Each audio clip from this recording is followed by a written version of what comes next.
Alhamdulillahilladzi bini'matihi tatimmu shalihat. Walhamdulillahi 'adada ma khalaqa fis sama'. Walhamdulillahi 'adada ma khalaqa fil ard.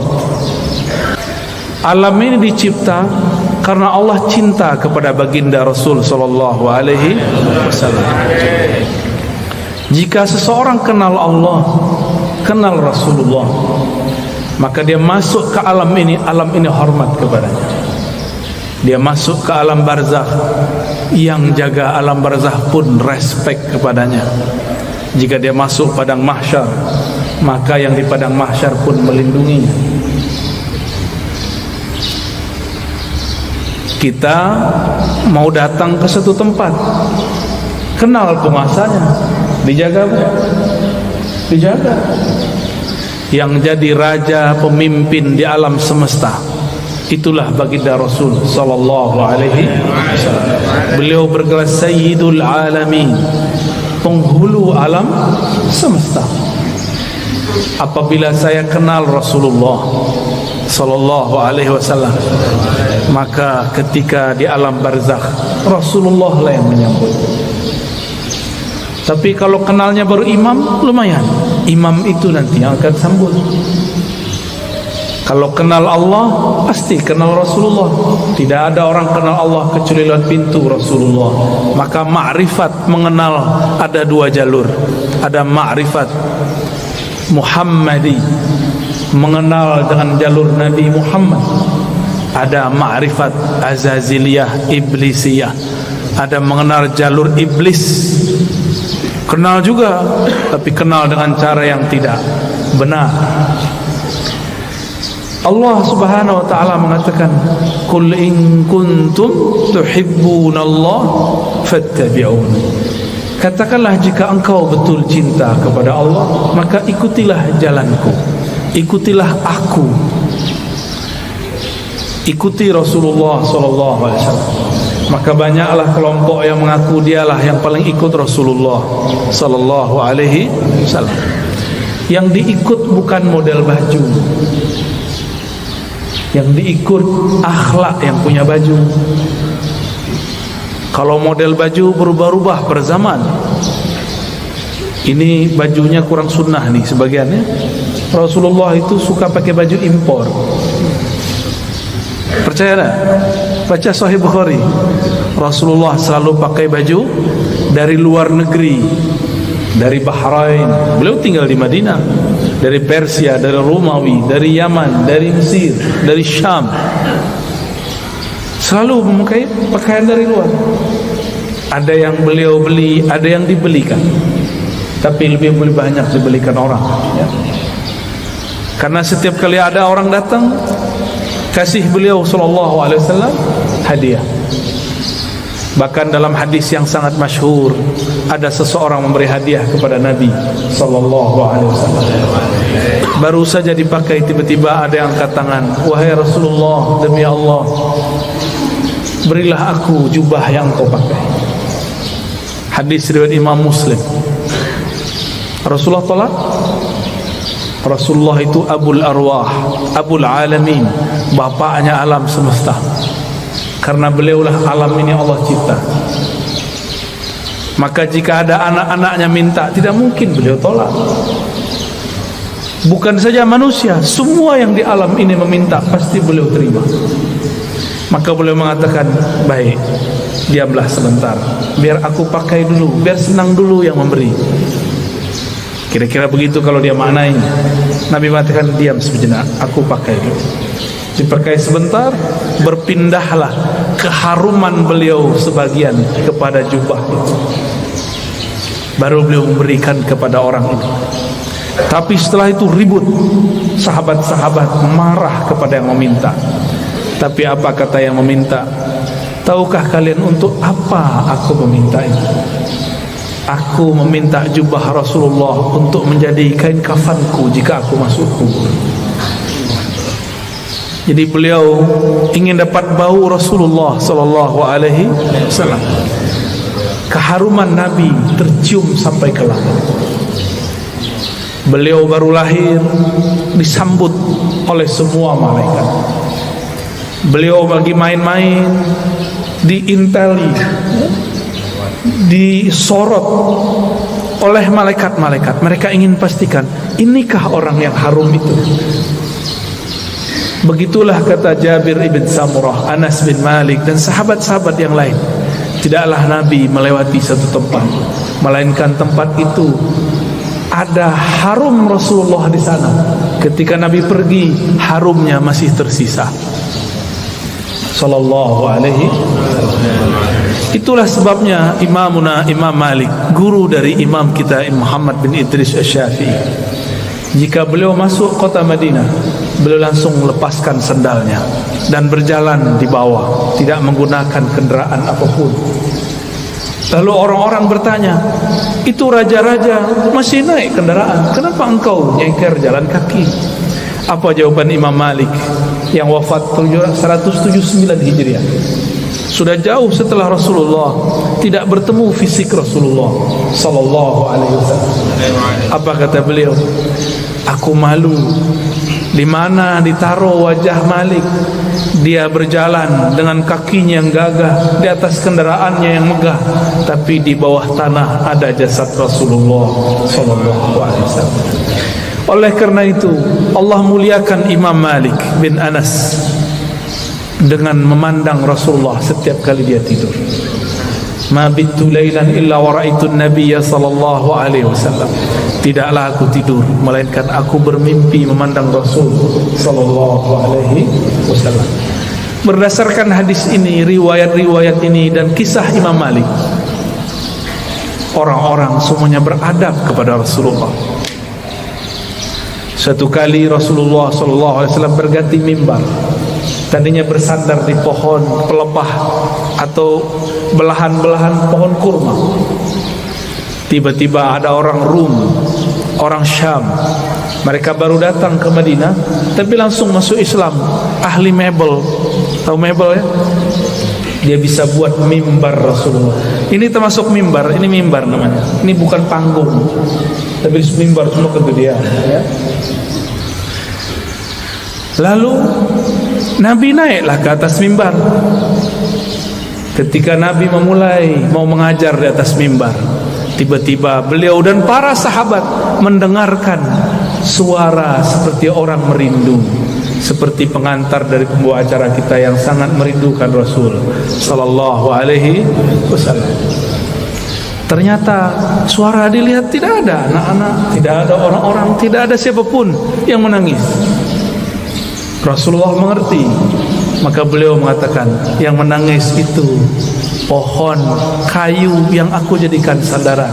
Sekarang aku tinggal karena ada mimbar yang baru. Maka beliau turun sejenak. Itu tiang pohon dielus-elus, hanna hanina. Dia sedang merindu kepada Rasulullah, ditinggal oleh Rasulullah. Maka Nabi ajak dia ngobrol. Kamu pilih bersamaku atau masuk surga? Kalau kita ditanya begitu, maunya apa? Masuk surga. Samalah dengan kayu. Kata si kayu, masuk surga wahai Rasulullah. Ya, tinggian dikit daripada onta ya. Kalau onta datang kepada Rasulullah ngaku masalah perut, punggungnya sakit, ngadu kepada Rasul, mengadukan perasaan perut dan punggung yang berat.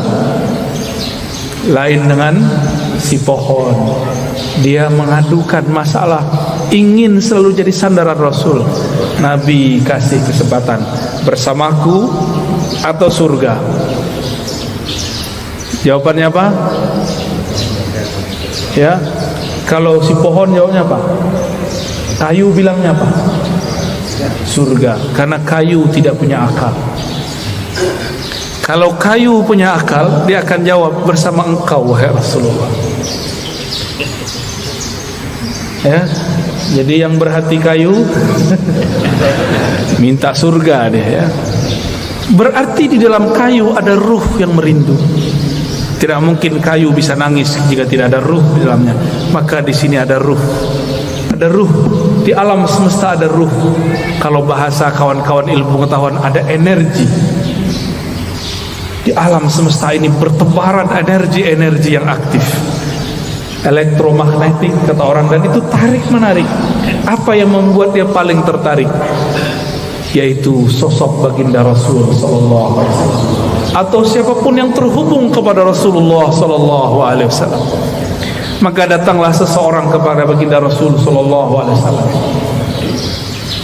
minta izin untuk cium tangan dan kakinya. Ada lagi orang datang karena tidak ada Rasulullah sudah dikubur. Maka datanglah kepada khadam Rasulullah, pelayan Rasulullah, Sayyidina Anas. Orang ini mengatakan, "Ya Anas, manakah mata yang dulu mata itu memandang Rasulullah? Izinkan aku mengecup matamu." Ada lagi yang datang kepada Jabir, datang kepada sahabat-sahabat lain, mengatakan, "Manakah tangan yang dulu tangan engkau pernah bersentuhan dengan tangan Rasulullah sallallahu alaihi wasallam? Izinkan aku mengecupnya, memegangnya." Begitu dulu mereka merindukan Rasulullah sallallahu alaihi wasallam. Yang tidak dapat memandangnya, memegangnya, maka pandanglah siapa yang pernah memandangnya sallallahu alaihi wasallam. Tiadalah mukmin memandang Rasul sallallahu alaihi wasallam kecuali bertambah cintanya. Tiadalah kafir memandang Nabi kecuali bertambah kufurnya. Tiadalah munafik memandang Nabi sallallahu alaihi wasallam kecuali bertambah kemunafikannya. Maka memandang Nabi pun bukan tanda orang itu selamat. Dengan apa dia memandang? Abu Jahal pandang Muhammad bin Abdullah atau Muhammad Rasulullah. Siapa yang dipandang oleh Abu Jahal, Abu Lahab? Muhammad bin Muhammad, anak saudaraku. Dia tidak pandang Muhammad Rasulullah sallallahu alaihi wasallam. Satu kali Jabir ibn Samurah diajak jalan-jalan oleh Rasulullah sallallahu alaihi wasallam. Sampailah di satu tempat. Tiba-tiba ada seorang ibu-ibu membawakan anak kecil, mengatakan, "Wahai Rasulullah, anakku diganggu jin setiap hari." Lalu Nabi cukup pegang dada itu si anak, ditepuk-tepuk. "Wahai musuh Allah, keluarlah. Ya aduwallah, ukhruj." Cuma begitu beliau meruqyah, keluar itu setan. Kalau kita sudah baca Al-Baqarah, sudah khatam, enggak keluar-keluar jinnya. Ya, wahai, belum baca ayat kursi. Apa yang salah? Bukan ayat kursinya kurang sakti, kau kurang yakin. Ya, itu masalahnya. Rasulullah SAW sumber keyakinan, maka tidak perlu baca-baca. Beliaulah Al-Quran yang berjalan. Ketika Sayyidah Aisyah mengatakan akhlaknya Rasulullah adalah Quran, berarti Rasulullahnya apa? Jika akhlaknya Quran, sifatnya apa? Jika akhlaknya Quran, namanya apa? Jika akhlaknya Quran, zatnya apa? Yang punya akhlak itu dirinya siapa? Tentulah ia hakikat dari Al-Quran itu sendiri. Maka jika Rasulullah meruqyah orang cukup sentuh hilang. Kita sudah hembus 10 kali enggak hilang-hilang, karena merasa pintar, ya. Tidak melalui Rasulullah sallallahu alaihi wasallam. Dulu ada makhluk paling hebat di langit dan kemudian menjadi penguasa surga. Dia bergelar Harisul Jannah atau Khazinul Jannah, pemegang kunci surga. Sayang tidak pernah solawat kepada Rasulullah sallallahu alaihi wasallam. Bagaimana dia mau solawat? Ternyata kadang-kadang orang itu diuji dengan orang yang paling dia benci. Iblis diuji untuk solawat kepada makhluk keturunan dari orang yang dia paling benci. Siapa yang paling dia benci? Nabi Adam. Nabi Adam punya keturunan namanya Muhammad bin Adam. Masih ingat kisah Nabi Musa didatangi iblis? Ya. Apa kata si iblis? Musa, aku mau tobat nih. Jadi iblis pernah sadar sebentar ya. Itu sadarnya iblis pertama kali. Mus, mau tobat nih gimana nih? Apa kata Nabi Musa? Oh gampang. Nih saya tunjukin jalannya. Dulu perintah yang disuruh kepada engkau masih berlaku. Apa itu? Sujudlah kepada Adam. Tuh, saya tunjukkan itu kuburnya. Sujudlah kepadanya. Iblis matanya langsung nyala. Dia bentak Nabi Musa. Musa, engkau main-main. Dia hidup pun aku tidak sujud, apalagi sudah bau tanah. Tambah sombongnya. Maka tidaklah setiap hari memandang iblis kepada kekasih Allah, kecuali bertambah kekufurannya. Aba wastakbara wa kana minal kafirin. Enggan, sombong, dan dia selalu kafir. Maka kana di situ bahasa Arab yadullu ala tsubut wal dawam, menunjukkan itu tetap dan selalu begitu. Maka kana tidak berarti selalu pasten, dia telah, tapi dia selalu. Maka jika ada orang yang coba mengajarkan zikir, hati-hati, pasti sesat. Pasti sesat. Zikir itu panas. Dalam zikir itu ada energi ilahiyah, ada nur tapi hal. Itulah sebabnya zikir itu bisa menetralkan banyak hal. Bismillahilladzi la yadurru ma'asmihi syai'un fil ardi wala fis sama'i was-sami'ul 'alim. Dengan nama Allah. Ini enggak usah datang ke dukun ya, amalkan ini. Mau diserang-serang dalam politik ya, kali Bu Bupati, Pak Wakil diserang orang, amalkan ini pagi sore, satu napas. Bismillahilladzi la yadurru ma'asmihi syai'un fil ardi wala fis sama' wa huwas sami'ul 'alim. Ini langsung turun dari langit. Ini lafaz ini langsung turun dari langit. Diajarkan Rasulullah SAW kepada sahabat. Diriwayatkan oleh Imam Abu Dawud dengan nama Allah. Bismillah Allazi, yang mana la yadurru ma'asmihi, tidak ada yang akan merusak, mengganggu siapa yang bersama namanya. Ini maksudnya apa? Gak ada yang ganggu, baik dari langit ataupun dari bumi. Namanya Allah, Allah titipkan semuanya ke dalam qalbu Rasulullah sallallahu alaihi wasallam. Maka orang yang datang kepada Allah lewat pancaran qalbu Rasulullah, dia langsung diterima. Kalau saya masuk kantor Bu Bupati, bawa surat sakti dari Bu Bupati, diterima nggak? Diterima. Tapi kalau bawa proposal, nggak ada janjian, ditolak nggak? Tolak. Biasanya kalau pegawai itu ada kartu ya, kartu pengenal diri. Apa namanya? ID card. ID card. Itu kalau kita kemana-mana pakai ID card, tertulis di situ statusnya apa. Pasti tempat itu menghormati kita. Yang dipandang bukan kita, ID card-nya. Ya? Siapa yang membawa nama Allah, siapa yang bersama Rasulullah, maka dia akan dihormati di mana saja. Imam Ahmad bin Hanbal dilecehkan oleh Al-Ghajjuj, ditelanjangi Pak. Itu Imam Ahmad bicara kepada sarungnya, wahai sarungku, tutuplah auratku. Takutlah kepada Allah, engkau mempermalukan aku. Langsung naik itu, diturunin lagi oleh Al-Ghajjuj, enggak turun-turun. Al-Ghajjujnya takut. Mulai Al-Ghajjujnya takut Pak. Ayah Buya Hamka mau dirampok oleh penyamun dulu di tengah jalan. Dulu kan belum ada PJR ya, belum ada polisi ngawal kalau Ustadz jalan ya.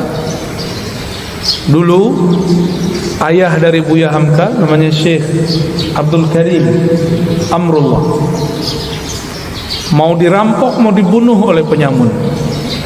Terus beliau bilang, tunggu sebentar, saya baca surat Yasin dulu.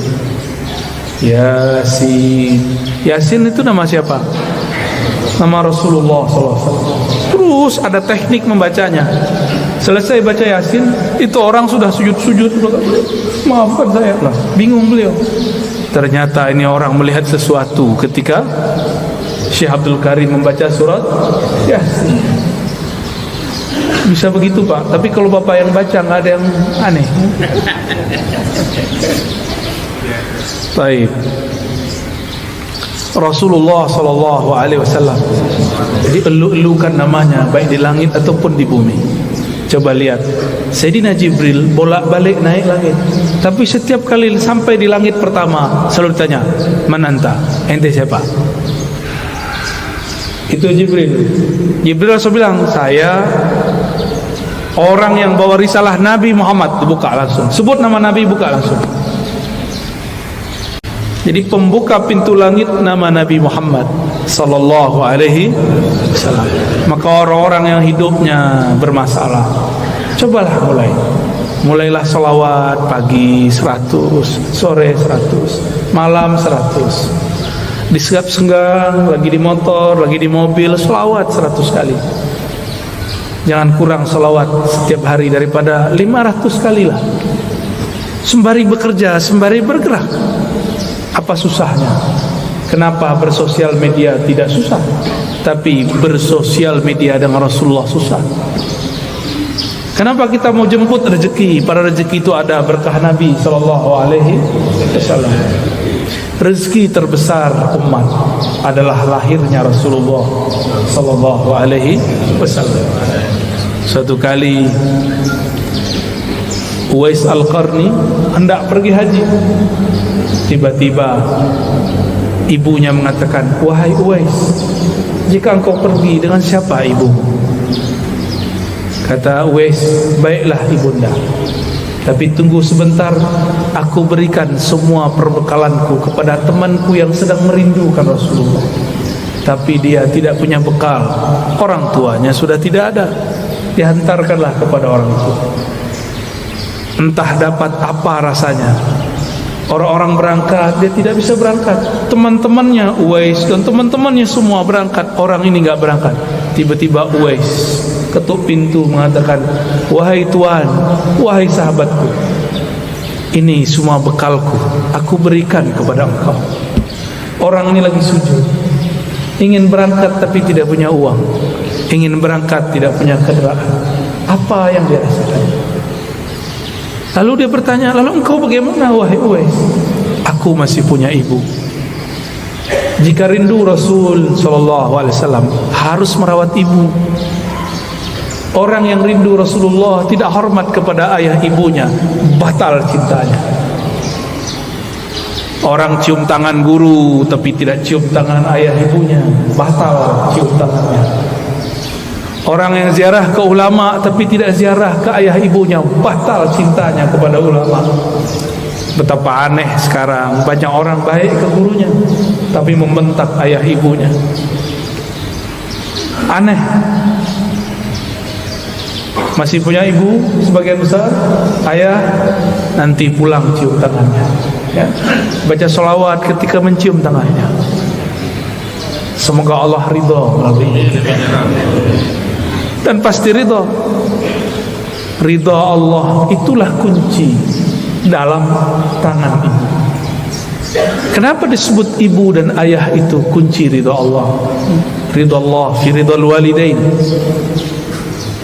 Karena merekalah kita ada secara fisik, secara ruhani kita ada karena ruhaniah Rasulullah. Maka Rasulullah Nur Muhammad, ruhnya disebut Ahmad, disebut Ummul Arwah, induknya semua ruh.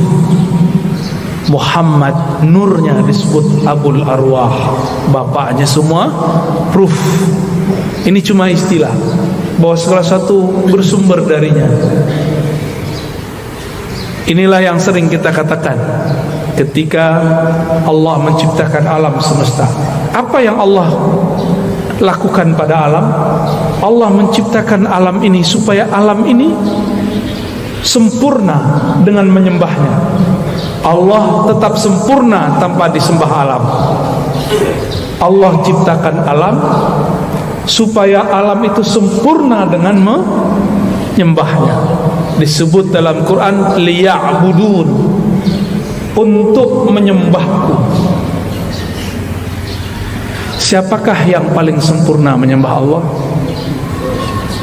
Rasulullah SAW. Siapakah yang paling kenal Allah? Rasulullah SAW. Maka yang dimaksud dalam ayat ini, tidaklah aku ciptakan jin dan manusia illa liya'budun, kecuali untuk menyembahku sebenar-benar menyembah, mengenalku benar-benar mengenal. Itulah sosok Rasulullah sallallahu alaihi wasallam. Jadi ayat ini berbicara tentang Rasulullah sallallahu alaihi wasallam. Jadi jika ada orang mengatakan tidak usah buat maulid, tidak usah buat zikir-zikir, gak usah buat zikir jamaah, gak usah buat manaqib, tugas kita ibadah, ya itu ibadah. Dan ibadah yang paling tinggi adalah as-salawat ala nabi sallallahu alaihi wasallam. Ini saya ulang-ulang ya, supaya masuk ke alam sadar kita dan alam bawah sadar kita. Allah sholat gak? Allah sholat gak? Allah tadi sholat subuh gak? Enggak. Saya ulang yang kenceng dong. Allah sholat gak? Allah haji gak? Allah puasa gak? Allah sedekah gak? Tapi Allah bersalat. Innallaha malaikatahu yusholluna 'alan nabi. Jadi sebelum ada salatnya kita, Allah sudah salawat kepada Nabi. Sebelum ada zikir, baca Quran, ngaji kita, belum ada thariqat kita, belum ada mazhab kita, belum ada manhaj kita, belum ada, Allah sudah bersalawat. Maka ciri-ciri musuh Allah, dia benci orang salawat. Meskipun sorbannya 7 kali lilit, meskipun jenggotnya sepanjang tali apa? Tali rapia. Bapak kayaknya kesal banget orang itu ya. Korban sepertinya ini ya. Nggak ngaruh ya. Tidak ngaruh, tidak berpengaruh. Bapak Ibu yang melakukan Allah, karena salawat itu adalah fiilnya Allah.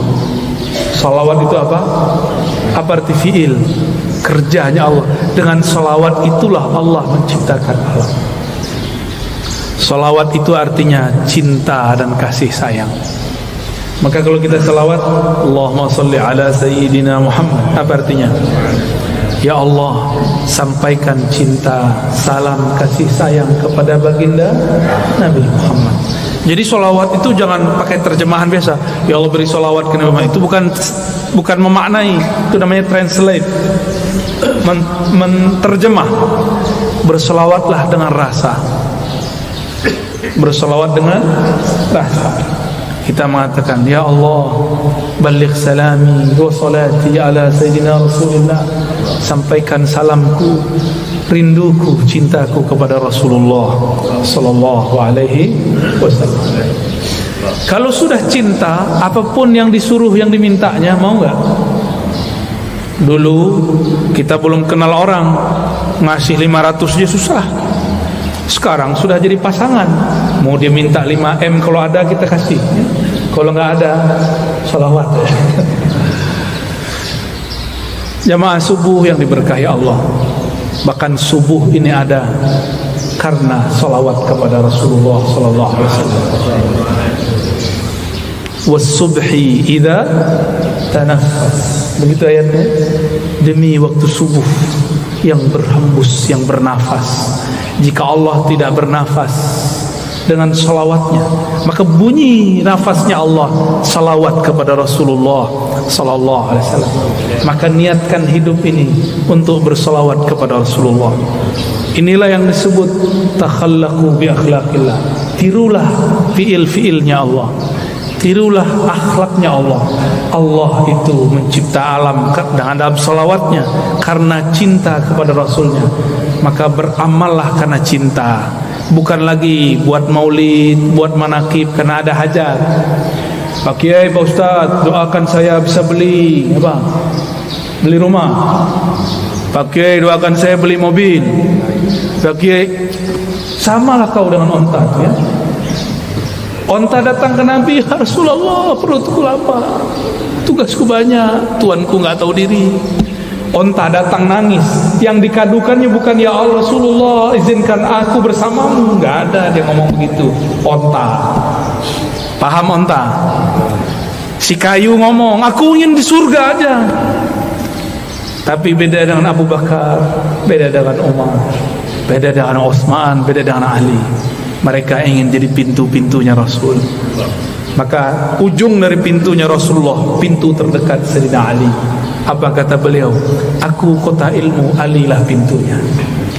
Maka tiada satu mazhab, satu manhaj, satu aliran, satu pemikiran yang sahih kecuali sanadnya bersambung kepada Sayyidina Ali.